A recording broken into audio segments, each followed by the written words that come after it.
Good evening to you. I'm King 5 meteorologist Leah Pezzetti here with the latest on the atmospheric river hitting our region on this first alert weather day. It is Wednesday, December 10th at 8 p.m. right now. We are live on Facebook, YouTube, and the King 5 Plus app. Remember, you can always download that King 5 Plus app for free and watch all of our coverage for free from anywhere, anytime. That King 5 Plus app is available to download for free in your app store. If you have any questions about potential impacts as we head into the kind of second half of this flooding in the great state of Washington, you can drop your questions in the chat if you're on social media on our Facebook Live. My digital producer Jake is standing by watching for those questions. He'll send them my way. I want to answer them live. We're going to be live for the next half hour talking solely about this storm, the impacts that we're seeing and the impacts that we still expect to come. I'm going to answer them over the next half hour here. You can also text them in. 206-448-4545 is the text line there. This is also the way you can send us photos and videos of what you are seeing in your neck of the woods. So that phone line is open at all times. It's so you can send photos and visuals of what you're seeing. You can also, at this point, text in questions to me. You also can text the word river to that phone line, RIVER, 206-448-4545, and we will send you a link to the latest information, the website that will show you the latest information on river flooding potential. We're going to talk about that more in just a moment, but right now we do want to let you know that level 3 go now evacuation orders are in place for Mount Vernon because of dangerous flooding. Residents in the highlighted area there are asked to not return home until officials determine whether it is safe. We'll continue to monitor the conditions there, bring you the newest information as we get it. Also, just into our newsroom, parts of Cedar-Woolley are in level 3 and level 2 evacuations. The Skagit County Department of Emergency Management is recommending you evacuate immediately if you're in the impacted area. More information on these areas and who is asked to evacuate is available on our website, king5.com. We, of course, will bring you the very latest there. Governor Bob Ferguson has declared a state of emergency in Washington because of the record-breaking flooding we're seeing across the region. Here's a bit of that press conference from earlier today. So I just signed a statewide emergency declaration in response to the intense flooding Washington State and Washingtonians are experiencing this week. This, of course, allows us to seek federal funds to cover the cost of this response, which we anticipate will be significant. It also gives us the flexibility we need to respond quickly to keep Washingtonians safe in a fast-moving situation. We are, as you might imagine, in regular contact with local governments, tribal governments, and the federal government. I just finished a call, for example, with the National Weather Service. We've been in communication with FEMA Region 10 and the Army Corps of Engineers. Now, it should be noted that during the bomb cyclone 1 year ago, the federal government denied assistance to Washington. Governor Ferguson mentioned the federal government needed to approve the assistance for this major flooding to get that relief it needs. Obviously, I'm acutely aware of the denial before, and I've shared my thoughts about that in the past. I won't repeat those here. What I will say right now is that, lives will be at stake in the coming days, and we need the federal government to do what's entirely appropriate here, which is to declare an emergency that taps into the resources and the assistance from the federal government that literally can help us save lives and help individuals save their homes and their property and their livestock. And so I look forward to the 2 o'clock call where I'll be laying out the impacts, the fact that Skagit River, which in the over 100 years we've been recording flooding at the Skagit River, we anticipate this will exceed that by multiple feet. That this is a very, very serious situation. So, all I can really say in response to your question is we need them to approve it, and we'll be doing everything we can to make sure they have all the information that lays out very, very clearly what's happening here in Washington State. Boarding is one of the areas we've watched closely through the last few days with multiple crests over the last couple of days. Evacuations were taking place in Ording earlier this afternoon where the Puyallup River posed a risk, a huge flooding risk, and it continues to do so. We're seeing so many rivers across western Washington enter that major flooding stage. Governor Ferguson did also add in a statement tonight, the state is expecting around 100,000 people to be evacuated because of this historic flooding. We do encourage you to keep an eye on river levels, as they can always pose a risk and it is always changing. You can text the word RIVER, R-I-V-E-R, to 206-448-4545. We'll send you a link to the latest river levels to keep you and your family safe. One more time, that phone number, 206-448-4545. Send the word RIVER. We're watching for potential record floods in Skagit County right now. The Skagit River is one of the problem spots that we're really monitoring closely right now. It could force 75,000 people to be evacuated because of those rising record-breaking waters. North Bureau Chief Eric Wilkinson was in Skagit County earlier today, where preparations are still underway. You can't see it here in the dark, but trust me, this river is rising quickly. Emergency officials telling everyone within the 100-year floodplain to prepare to evacuate within 24 hours. This, as an aging dike system has many here nervous. Community members descend upon the McLean Road Fire Department, neighbors helping neighbors fill sandbags and prepare for what's ahead. It's crazy. Saw some big floods, but never where we actually had to sandbag. The Skagit River could see its highest levels in modern history, predicted to crest at 4 a.m. on Thursday in Concrete and in Mount Vernon at 4 a.m. Friday. Both expected to set records by several feet and 8 or more feet higher than the major flooding that inundated the valley 4 years ago. A team of 8 volunteers and a forklift from Wilbur Ellis Agricultural Supply helping fill the need this community will be depending upon for the next few days. At a time like this, it's all hands on deck. Crews build a 4-foot berm on a low spot in this more than 100-year-old diking system that helps protect 100,000 people in the Skagit Valley. 1,200 tons of crushed rock spread as quickly as possible with the rain falling and the river rising. There's a lot of pressure. Dike District 1 Commissioner Jason Vanderkoy is comfortable the system can handle the river at 38 feet, but this storm is pushing it to more than 41. We can do all we can with sandbags and bring in the material, but you know that when that river wants to do something, it's out of our control. We're told the dike system here certainly does need repairs, but it is overall solid. The last catastrophic event here was in 1990 when a hole did blow in the dike, but we're told that serious improvements have been made since then. Along the banks of the Skagit River, Eric Wilkinson, King 5 News. And in Snohomish County, volunteers and foster families successfully rescued 120 pets from Everett Animal Shelter as a state of emergency was declared there. Here's King 5's Natalie Swaby with how the community rallied to help. Emergency management crews spotted the trouble brewing in the rising rivers and moved quickly, closing this dock, stacking up sandbags, and putting people in this area on alert. Go check in at the front desk. They are looking at record level rainfall and potential flooding. Worry ripples through this community. Yeah, careful over the waters. It's dangerous. Right now it's really dangerous. Everett's Animal Shelter sits right in the middle of it. But if you look over there, there's a body of water, and there's a body of water over here. This place is a good chance it's going to flood. And the recommendation that we received was evacuate. That mission means moving 120 dogs and cats before the water rises. Last night, we put a call out to all of our volunteers and foster parents. We have a big heart, you know. Even my daughter was like, she called me up last night and was like, we got to do this. They need a place, they need a home. That includes Benny, a dog that needs help after someone recently threw her away in a dumpster. It was enclosed in a suitcase. And so, you know, it melts my heart to think that anybody would do that to any dog. Melissa Munn heard Benny's story and signed up to adopt her. Yes. And then this morning, got a call saying, we're evacuating the shelter because of the flood. Would you like to take Benny? And we're like, yeah. Help floods in so fast. Hi. The shelter starts spreading the word. All the dogs and cats are gone. over We're good. and over again. Actually, all of the dogs and cats got picked up.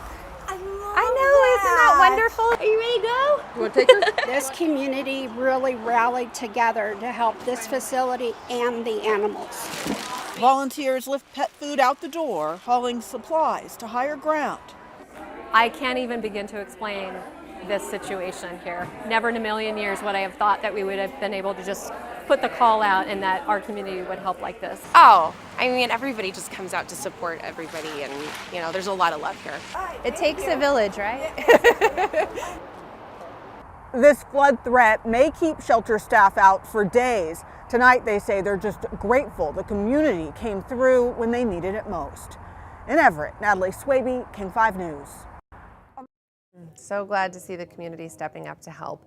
We are also keeping an eye on multiple road closures of major highways across Western Washington. Blewett Pass, Stevens Pass, and I-90 are all watching issues right now. Blewett Pass and Stevens Pass are expected to stay closed overnight. Those needing to drive through those passes will need to find alternative routes, but of course we know that often those are the alternative routes for each other. Officials advise to listen to road closure signage. Do not try to drive through. We do have an updated list on those closures on king5.com. And another thing to keep in mind as we look forward at these closures, a lot of these are because of debris flows over our mountains. We are seeing some significant rain falling over our mountains. That is going to continue into tonight. That is also fueling the rivers flooding in the lowlands. So we get this significant mountain rain. It's causing those debris flows over places like I-90, Highway 2, Blewett Pass, and it then trickles down into the lowlands, fueling those rivers across Western Washington and Puget Sound, and that's why we're watching those rivers rising. So we are going to take a quick break, and when we come back, I'm going to walk you through the very latest information on which rivers are on the rise tonight and tomorrow. We have record-breaking river potential. We'll walk you through all that when we come back. New data about safety and effectiveness can come to light. The FDA keeps track of that new data, which can come from patients, drug makers, or healthcare professionals, and may include information about negative reactions to prescriptions. Based on this information, the FDA may recommend that the drug maker update the drug labeling by adding warnings or updated dosage information. Changes could also include the FDA requesting a drug recall. Find the answers at fda.gov/drugs.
Welcome back. Thanks for sticking with us on this special First Alert Weather live stream. I'm meteorologist Leah Pezzetti. I do want to talk about the forecast and what we have heading our way in the next 1 to 2 days. And then I want to dive deep into our local streams and rivers that are expected to hit flood stage, some of them record breaking in some cases. So let's take you to your forecast. Here is a look at the rain we have observed in the last 24 hours. It has been very wet out there once again. So you can see, I want to start you down to the south. Look at Shelton and Olympia. Shelton is closing in on 3 inches of rain in the last day. If you remember, both Shelton and Olympia surpassed 3 inches of rain on Monday. So we are closing in on 1 month's rain totals, 1 month's wet rain totals for those areas in the span of just 2 to 3 days. But you can see that today a lot of the rain has stayed farther north. Mount Vernon, Bellingham, more than 2 inches of rain observed there. Port Angeles, 1.5 inches. Quileute, oh my goodness, 2.5 more than that. Hoquiam closing in on 2 inches. And you see that purple and red shading in the foothills and the mountains. That's where we have the heaviest rainfall. A lot of those areas on Monday saw 7, 8, 9 inches of rain in just one day. We'll get those official rainfall totals at the end of today, but I'm betting we doubled that. So that is part of the reason we're seeing these flooding concerns, is because we're getting so much in the mountains and it's running off into our rivers. I do want to take you into what we're expecting overnight tonight. So for the lowlands, it's anywhere from another 1/2 inch of rain to 3/4 inch of rain. But I don't want you to look out your window and say, oh, the rain is letting up. We're in the clear now. No, that is not the case here, because look at the mountains. Another 2 to 4 inches of rain are expected over the mountains through tomorrow. That is what is still continuing to fuel our rivers. So that is why we're going to stay in first alert mode through tomorrow. Let's track the rain though. As of this evening, we see a lot of it stays consolidated to the north. We see that into 9 p.m. tonight. Snohomish County and northward, you're seeing the heaviest rain, especially in those foothills and those higher elevations. Look at that red there over the North Cascades. Yeah, that is that heavy rainfall that is going to pour into Skagit, Whatcom, Snohomish counties. The Olympics as well are looking at heavy rain. Then we get into our overnight hours. This is just after midnight, and it shifts down, including more of the central and even into the South Cascades, but you still see those red colors indicating that heavy rain over our mountains. Now we go to the south. This is 5:30 a.m. and it has pushed down over the South Cascades. Still though, that heavy rain continues. So the next 12 hours, we are holding on to rain. We are not done yet. Here's a look at tomorrow morning. We can see some of that rain is staying light in nature, and that continues during the day on Thursday. So light rain will continue to fall. The wind will calm down. Here is a look at what we're expecting tonight. 30 to 40 mile per hour gusts continue, but that tapers off into our early morning hours tomorrow. But it has been blustery out there. Look at that. Shelton clocked in a 54 mile per hour gust. Everett close to a 50 mile per hour gust. One more time, the phone number to text us, 206-448-4545. You can do a lot of things with this phone number. You can send us your storm visuals. You can also text the word river, and we'll send you a link to the website where you can check out the latest on flood potential and timing. And that is what I want to get to quickly now. And I think we'll come back. We'll take another quick break and we'll come back and we'll do it again, because this is important information here. But I want to take you to this website, and this is the website that I have been closely monitoring to watch river flooding. So when you text river, this is what you are going to get. So I want to zoom in, and I want to really pay attention right now to the Skagit River near Mount Vernon. I'm clicking on this live. You're with me on my computer right now. So what I'm seeing here, you can see this line right here. That is where we're going to see that peak, this black line that goes horizontal. This is the record for the Skagit River in Mount Vernon. This is what we're expecting it to do. Yes, it goes a good 5 feet above that record, and that is happening tomorrow night. So those evacuation orders are already in place right now, but I want you to know you don't go home tomorrow. If you leave now, be ready to be gone for a couple days at least, and we see that river crest tomorrow. So this is, like I said, record breaking. That record was set back in 1990. So if you in the last 35 years have seen it flood and you have thought it was bad, it is going to be even worse than that.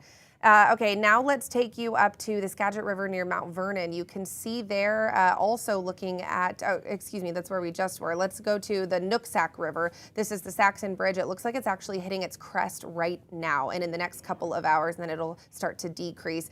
Now let's go to the Nooksack at Cedarville. Same thing, hitting that crest right now, and then it'll decrease into our morning hours tomorrow, but both of those are looking at record breaking. We're also watching the Stillaguamish River near Arlington. This looks like it'll hit the crest later on tonight and early tomorrow morning, but also record breaking. Now let's take you to the Snohomish River at Snohomish, and this is another one that I want to point out for you. This is going to hit the record later on tonight, overnight tonight, and it's actually going to sit there. Some of these are cresting and then they quickly decrease. Not the case here. One more time, this is the Snohomish River in the city of Snohomish. It looks like it will stay at that record-breaking crest through our daytime hours tomorrow. So we are going to continue to watch all of these rivers. This is the phone number one more time. You can text the word river 206-448-4545. We'll send you a link to that website so you can monitor. We're going to take a quick break, and when we come back, I'm going to go back to this website and walk you through some of those other rivers that we're keeping an eye on. New data about safety and effectiveness can come to light. The FDA keeps track of that new data, which can come from patients, drug makers, or healthcare professionals, and may include information about negative reactions to prescriptions. Based on this information, the FDA may recommend that the drug maker update the drug labeling by adding warnings or updated dosage information. Changes could also include the FDA requesting a drug recall. Find the answers at fda.gov/drugs.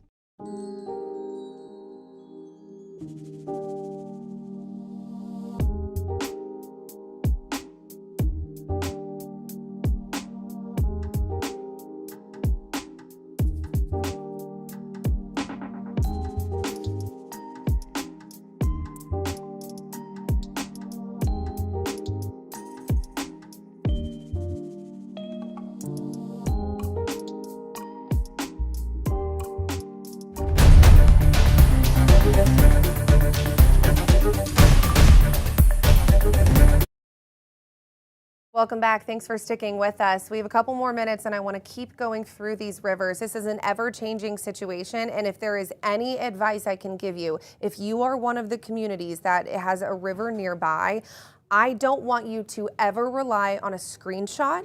I don't want you to ever rely on something you see on social media that someone shared a photo. I want you to go to this website and check the information yourself. This is the website, or text the word river 206-448-4545. We will send you the website. Do it before you go to bed tonight. Do it before you go to bed tomorrow night, because this is also evolving. This changes as we get the forecast fine-tuned. So as we start to see that forecast become a reality and fine-tune, okay, where is the rain going? How much are we getting? How long is it going to stick around? We will update.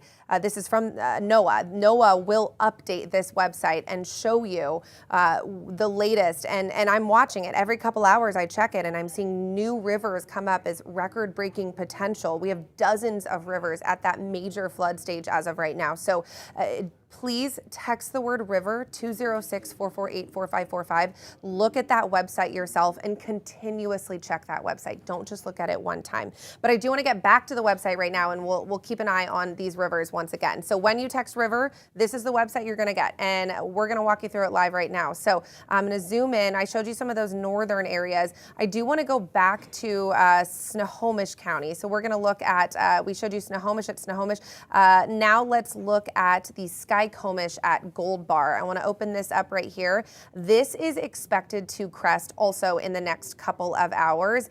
Also record-breaking crest. So this is going to be later on tonight. It'll start to decrease into tomorrow morning. So that's another one. And this is impacting Sultan. It's impacting Gold Bar. I'm watching online. I'm seeing all of these visuals of these communities that are seeing that flooding. So we'll watch that one as well. Now let's see. Let's get you to, this is the Snohomish River at Monroe. Another one, you see that black line there. Also looking at that record. So just shy of the record. Same river, Snohomish River, but now we're in the city of Monroe. This looks like it's going to crest during the day tomorrow. So this is a daytime crest. It'll climb overnight tonight, and then tomorrow morning and sticking into the day, it'll hit that crest just shy of that record. But once again, that could change. Let's get to the Snoqualmie Valley. I want to show you the Snoqualmie River near Carnation. That black line, same thing, indicating that record. We're not looking at a record with this one, but is still looking at that major flood stage that will also crest overnight tonight and into early tomorrow morning. Now let's head a little bit farther south. I want to go to Renton because this is another record breaker. The black dots on this map, if you see a black dot, that indicates a record. So this is the Cedar River at Renton. It also, that black line indicating that record. It is going to it's going to rise in the next couple of hours overnight tonight, and then early tomorrow morning is when it will hit that peak. Also, record-breaking potential. This is the Cedar River in Renton. That is one of the 6 records that I'm watching and keeping an eye on right now. I want to also show you this one. This is the Puyallup River near Ording. We've had a lot of coverage here. Connor Board, our reporter, has been out there all day today looking at that flooding. But what is interesting about this one, and this is a theme across the board, is we have 3 different times it has crested. So we saw a crest on Monday. You see it go up, and then it went down. And then it went back up even higher today. Now it's on the way down, but overnight tonight, it's going to go up once again to that level of that first crest. This is what I want everybody to keep in mind as well. Just because you see water start to recede does not mean we are done yet. We are getting multiple pulses of rain, and that is refueling that runoff. It's refueling our rivers. So we are seeing multiple peaks, multiple crests, and this is a perfect example of that. This is the Puyallup River at Ording. So one more time, you see that phone number at the bottom of your screen, 206-448-4545. Text the word river, and we will send you the link straight to this website. You can click around and you can look. You can see all of these rivers for yourself and take a look at your local rivers and see what is expected there as we head into the next couple of days. But that is one of the big things, is that through the next few days, we're going to continue to monitor this. And just a reminder, if you're just joining us, we have multiple major passes and highways that are being impacted by this. We're looking at I-90 has seen a debris flow. Highway 2, multiple points have seen debris flows. Blewett Pass is shut down for the night. So travel is not easy in Western Washington. Plus, other roads and highways into communities are shut down. Another thing to keep in mind, if you are hitting the road, please do so with a full tank of gas, because what we have heard, Bridget Chavez was out on one of those passes earlier, and she said that when the pass got shut down and people were stuck in that traffic, their cars ran out of gas, and then they were stuck blocking a roadway, and they had to handle that. Authorities had to handle it. So